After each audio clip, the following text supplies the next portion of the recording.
আসসালামু আলাইকুম গাইস, দেখেন আমরা কিন্তু রুম ফিনিশিং দিয়েছি। অসাধারণ ডিজাইন হয়েছে।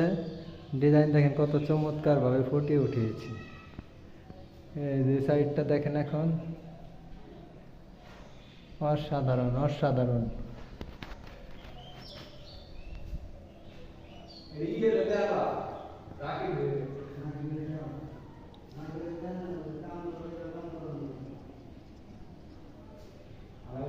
হ্যাঁ, জাকির কাইন্দা দেব। অসাধারণ। আমাদের দেখেন বারান্দায় কিন্তু অস্থির একটা ডিজাইন হয়েছে। বারান্দায় কোনো অংশ কম না, একটা রুমের থেকে ভালো ডিজাইন হয়েছে। এই যে এইটুক দেখেন নিচে